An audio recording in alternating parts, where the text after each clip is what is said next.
Bible कहती है अंत के दिनों में मैं अपना आत्मा सब मनुष्यों के ऊपर उंडेलूंगा। क्यों वो अपना आत्मा आपको देगा?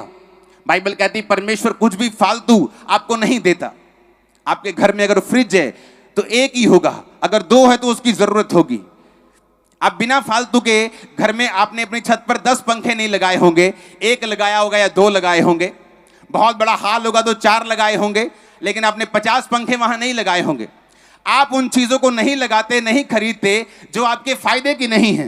तो परमेश्वर क्यों अंत के दिनों में ऐसा कहता है कि मैं अपना आत्मा सब मनुष्यों को देगा। मैं दाऊद को देता था अपना आत्मा, सुलेमान पर उतरता था, सैमसन पे उतरता था, अलीशा पे अलीशा दोनों पे उतर था, अलीशा पे एलाइजा पे उतरता था, एलिया पे उतरता था हिंदी में। हाँ, उसका आत्मा सैमसन पे उतरता था, शमूएल पे उतरता था, किसी पे उतरता था। लेकिन वो क्यों ये कह रहा है कि अंत के दिनों में मैं अपना आत्मा सबको दूंगा। मैं 12 साल वाले को भी दूंगा, मैं 80 साल वाले को भी दूंगा, विश्वासी को भी दूंगा, प्रेरित को भी दूंगा, पास्टर को भी दूंगा, वॉलंटियर को भी दूंगा, एक 6 महीने के विश्वासी को भी दूंगा। वो क्यों आपको अपना आत्मा देना चाहता है? वो क्यों आपको ब्लेस करना चाहता है अपनी आत्मा के साथ? वो आज भी ऐसा क्यों नहीं करता कि मुझ पे पवित्र आत्मा उतरे, मैं आपके लंगड़ों को चंगा करूं, आपके अंधों को आंखें दूं यीशु के नाम में और आप मेरे पीछे चलें? लेकिन बाइबल कहती है अब नए नियम में ऐसा नहीं है।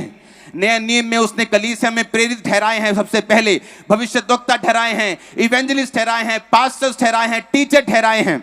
लेकिन उसने एक और काम किया है, वो ये चाहता है कि आप सब लोग पवित्र आत्मा से भरें।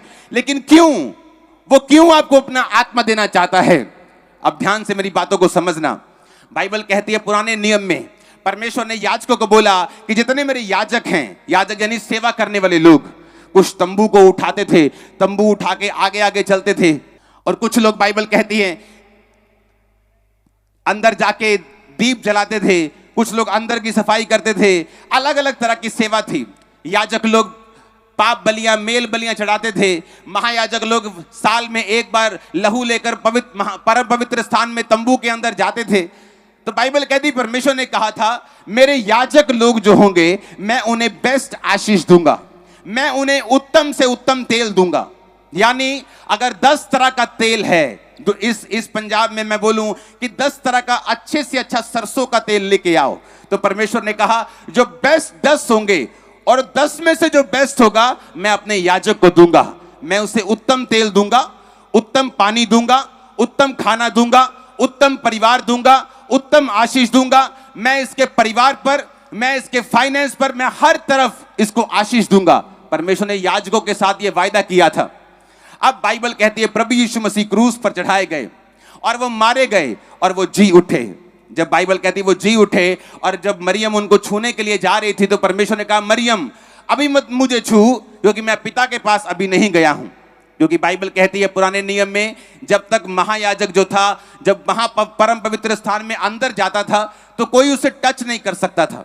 उसको रस्सी से बांधा जाता था ताकि अगर वो पापी हो और मर जाए तो रस्सी से उसे बाहर खींच लिया जाए। कोई भी उसे टच नहीं कर सकता था। प्रभु यीशु मसीह ने मरियम को कहा मैं अपना लहू लेकर एक ही बार पिता के सामने जा रहा हूं, अभी मुझे मत छू। मैं अपना लहू महायाजक बनकर चढ़ाऊंगा। और फिर वचन कहता है प्रकाशित वाक्य 1 उसकी 5 और 6 आयत में कि परमेश्वर जब यीशु मसीह मारे गए, गाड़े गए और तीसरे दिन मुर्दों में से जी उठे तो क्या हुआ? परमेश्वर ने अब वो याजक वाला पुराना नियम खत्म कर दिया और बाइबल कहती है अब जितने परमेश्वर को मानेंगे वो सारे याजक कहलाएंगे और वो सारे राजा कहलाएंगे। अब आपको अपने पाप माफ करवाने के लिए मेरे पास आने की जरूरत नहीं है। आपको अपने पाप माफ कराने के लिए याजक के पास आने की जरूरत नहीं है। आप खुद याजक हैं। आप खुद अपने पापों की क्षमा के लिए प्रार्थना कर सकते हैं और परमेश्वर के सामने जा सकते हैं। हमारा महायाजक प्रभु यीशु मसीह बन गए और हम सब लोग याजक बन गए।